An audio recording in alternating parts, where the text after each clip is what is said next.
Hey, I'm Shay and welcome back to my channel, Books with Shay.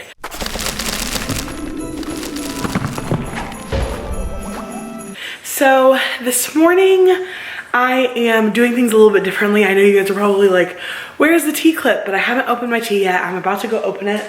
I actually think I also am gonna make myself a cup of coffee. Maybe I'll do that first because I am like in need of a little bit of extra caffeine. So last night is the night where the vlog completely fell apart and I decided to split it into two, so you guys will get a blood and honey vlog all in one, which you should have seen yesterday, I think. And so it is going to be kind of the wrap up of what LT and I thought of blood and honey, but he actually still hasn't finished. He has a few hours left, but he'll probably finish by the time he gets home from work or shortly after. And so I have finished, and so I'm going to go ahead and start my next book. So while I have my morning coffee and make some breakfast, I'm gonna start Rent a Boyfriend by Gloria Chow. And I'm excited for this because I feel like it's gonna be a breath of fresh air with what I have been reading. I feel like I am trying to like let the expectations that I have on myself kind of go, because I feel like I'm like, oh, well, you can't film anything until you do your tea, or you can't, like, this is how you do it. And I am learning to let go of things that are no longer serving me in every aspect of my life. But sometimes with friendships, relationships, routines, like all kinds of things, whenever you get attached to the way you have done something or the relationship you have had with someone or whatever, you start to let the pattern be the thing that is driving you, not whether or not that thing is serving you. So in the new year, I'm trying to go in and only hold on to the things that I feel like are genuinely enriching my life and that I am able to have a positive impact on those things. And I'm practicing that with you guys this year in Vlogmas. So thank you for going on that journey with me. So we are going to make some coffee, I think, and then open up the tea and kind of have a slow start to the morning while I start Rent a Boyfriend. And I can't wait to talk to you guys a little bit later about what I thought of Blood and Honey. And after Rent a Boyfriend, I think I might jump into Paulini depending on what I open today, because technically I'm opening two books today, because in the vlog you saw right before this one, you know that we opened a book that was like the 10th book in a series or something, but LT was desperately trying to find something at a store that was open and that's all they had, and he didn't know, like he thought it was, he was like, it looks like it's fantasy, it looks like it's short, like, so even if you hate it, you can probably get through it. So I was like, well, I don't want to add that to my library. I don't want it to be like a panic-induced purchase, so let's take it back, and I'll get a new book today, which I will have opened in that vlog, and then I'll get another new book. And so we'll see, because my timing is like, I'm kind of in crunch time. So today is the 16th, which means we have 9 days until Christmas and only 8 days left of me vlogging every day. So you guys will see a vlog on Christmas, but Christmas Eve is the last day I will actually vlog. So we're getting close to the end. So I'm trying to hang on and push through and persevere with continuing to read a book a day.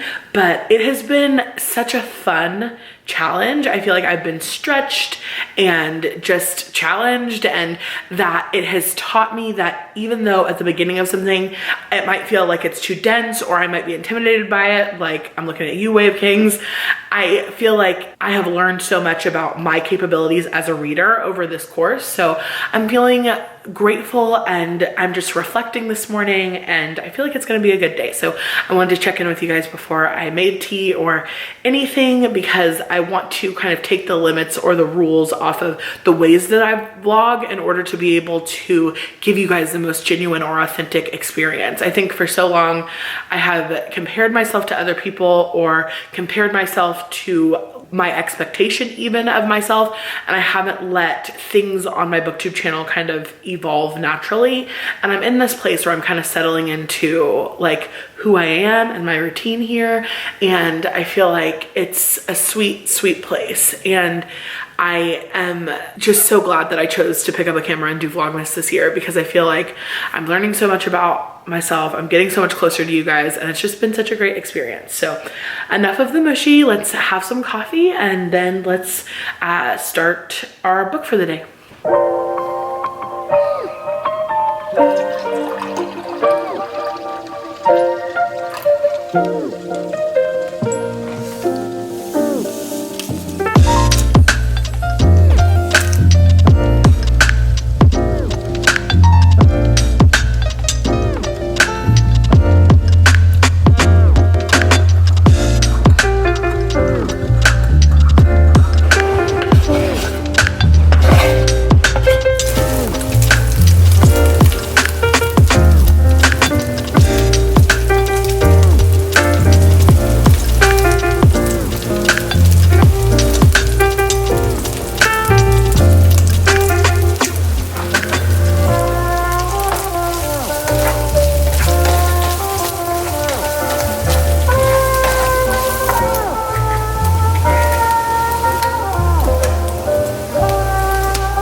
Okay, so I wanted to check in and give you guys an update on both Fairy Tale and Rent a Boyfriend. So let's start with Fairy Tale. So I did finish this, and through the first 20% or so of this, I kept picking it up and putting it down and was having so much trouble with the formatting.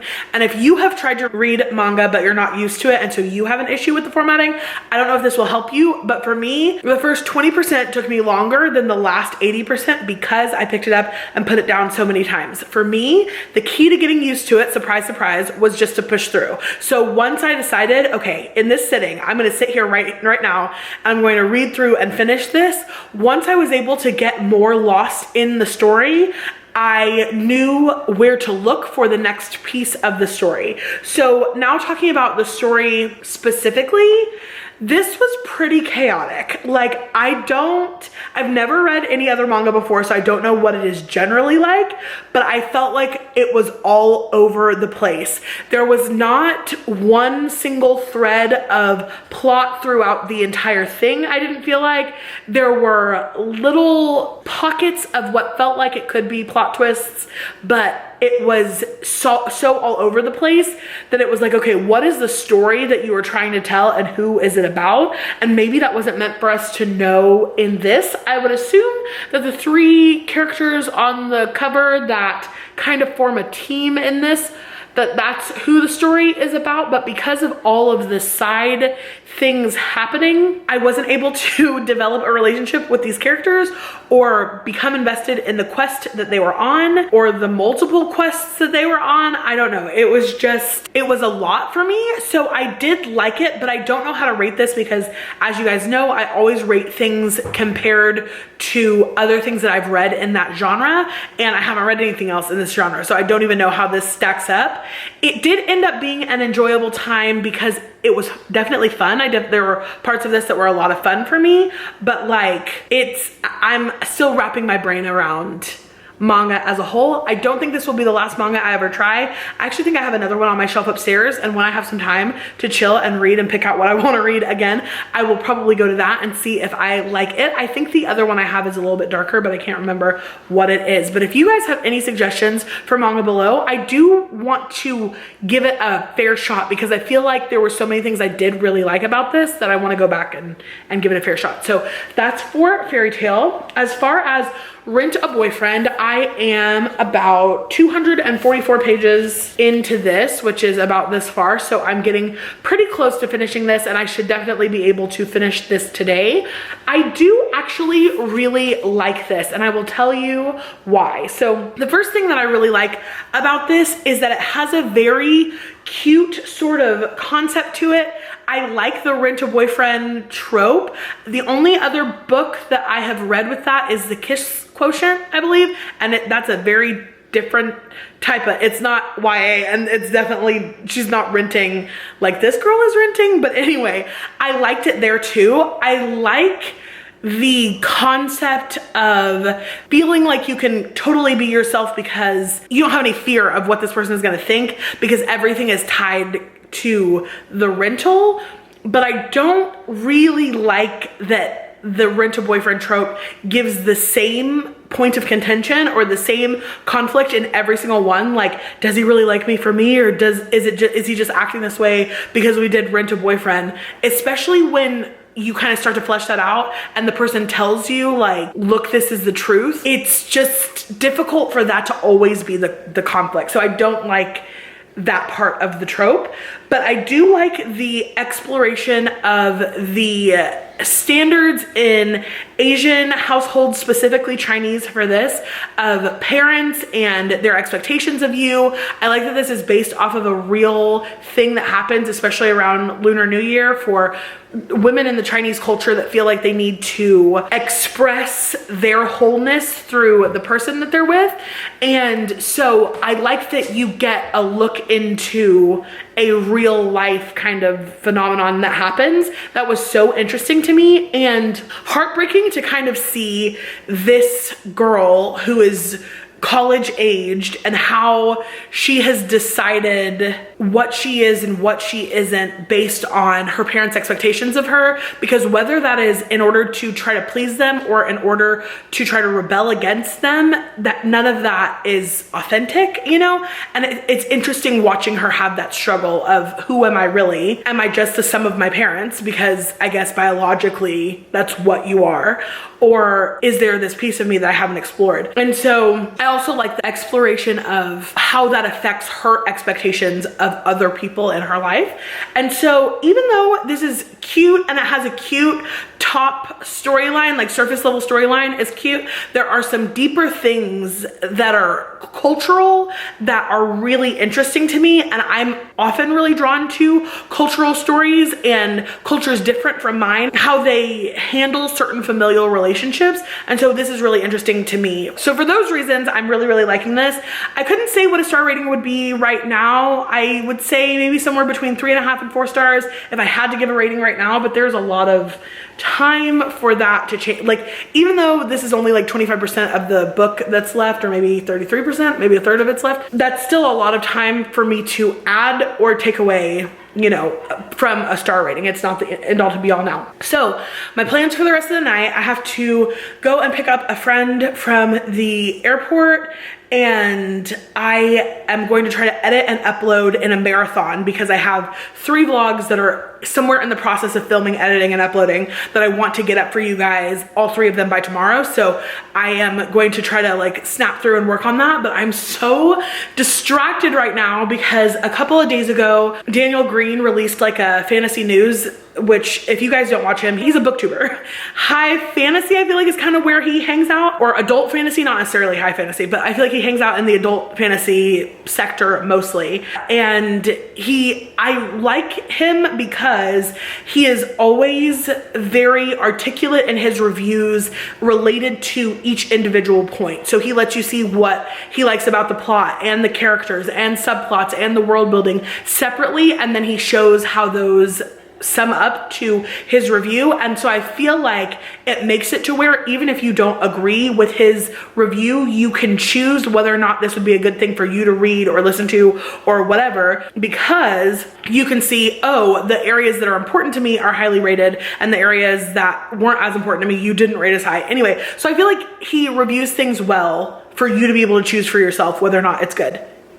So going back to the point, he released a fantasy news update, and he talked for like a minute maybe about Patrick Rothfuss and Doors of Stone. And if you have been here for any length of time, you know the King Killer Chronicles is my favorite series of all time. And we have been waiting on the 3rd book in this trilogy since 2011. And it was rumored to release in 2013, 2014, 2016, 2018. And the latest thing was Book Depository listed on their website as being available in August 2020. And everybody was like, whoa, what? Like, it has a publication date. And then Patrick Rothfuss was like, it doesn't have a publication date, like, y'all chill out. So Daniel Green was talking about how Patrick Rothfuss was on Twitch and talking about Doors of Stone and it possibly wrapping up and being released soon and things like that. And it sent LT and I, also his favorite series, sent us down a rabbit hole of like questions that Patrick Rothfuss has answered and what might happen in the 3rd book and everything. And so now I've spent the last hour of my time that I should be editing, uploading, reading, all that, trying to figure out like, is it coming in 2021? It's sounding kind of like it's coming in 2021. And if it is, cancel all my bookish plans.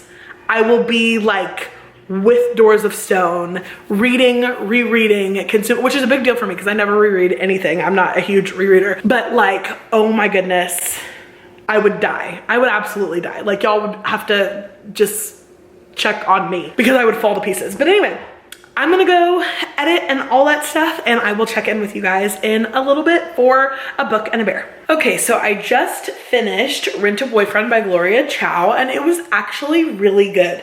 I don't know where my rating lies, maybe 3.5 stars about. There were parts of it that were a little annoying to me, but I recognize that that comes with the territory of YA. I feel like the older I get, the more I'm like, that's a temporary problem. There are harder things in life. I understand that it feels like the end of the world right now because I was the queen of the end of the world in high school and college, but it's not. You're gonna be okay.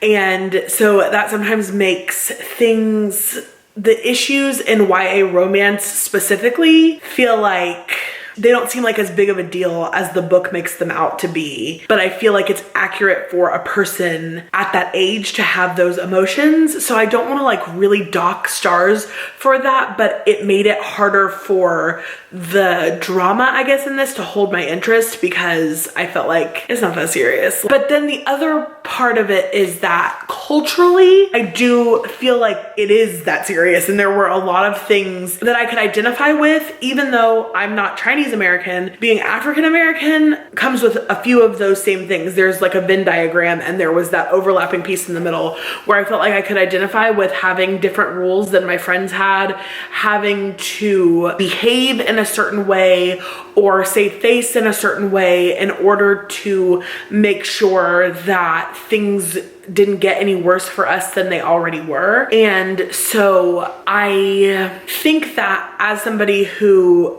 is a minority and who's first generation American, there were pieces in this that I could really identify with, and that really bumped up the star rating for me. So content wise, I felt like it was okay to me, but a lot of the details and the cultural pieces of it were fantastic, like just so well done. And so I think I'm at 3.5 stars. If you haven't read this and you like YA romance, this is a great one to pick up. I feel like it's really good for the genre for sure. So now it's time to open up today's book and find a bear. And so I actually opened another book earlier today, which you guys will have seen in the vlog that just went up, because I had to do a double unboxing because we had a huge mishap with the first book. It was a thing. So this is the second book that I'm opening today, but the first one seemed like a shorter adult romance, and this feels like about the same. So I'm hoping that I'll be able to do them both fairly quickly in order to catch up, because I think I'm about a book behind as far as reading everything I was given. No. I think I'm 2 books behind as far as reading everything that I was given during the 24 books of Christmas, but I think I'm only 1 book behind for reading 24 books in 24 days, because I did read Fable and I didn't receive that physically. So let's open this up. Like I said, my guess for this is adult romance, and I was right. Okay, we have A Loathe at First Sight by Suzanne Park. I have not heard very much about this book, but it is one that I have seen on Goodreads a couple of times and definitely want to try, because you guys know hate to love is the trope, like my trope. I am obsessed with a good hate to love. And so Loathe at First Sight, even though this is a title / cover interest for me, I don't know anything about the actual story. I think that it fits within something I will really love. So I'm excited to read this and The Boy Toy over tomorrow / the next couple of days, but this is great. And this one is by a Korean American author, and I'm so excited about that because I have been really immersed in Korean culture lately as I have been learning Korean to work on what I hope will eventually become my dissertation. And of course, with all the BTS and ARMY and things like that, I have a lot of areas in my life that are touching Korean culture right now. So I'm really interested in learning more about it. So I feel like because she is a Korean American author, that we might have some of those references in here, which is super exciting. So I'm really excited to read this. Let's go find a bear. So I stopped taking you guys on the search with me because the longer we go, I feel like the longer I'm looking for these bears, and I can't tell if LT is getting better at hiding them or if I'm getting worse at finding them. Like, I have no idea what's happening, but I finally spotted this little guy up here. Can you see him over in the corner? Here he is. So I have realized eye level is not where they'll be. It's either gonna be above or below, and today he was above, but we have him. Okay, this is day 1117. You're all zoomed in. Of me trying to break this bear in half. So equal pressure is our goal. I think today is the day that we finally You did it. That was the closest I've ever been. Now, are the pieces even? No. But are they 2 whole pieces? Yes. Good job. Thank you. Cheers. Cheers. Thanks for hanging out with us today. He's getting less awkward. And we'll see you tomorrow. Okay. Pretty good. Great. We'll see you guys later.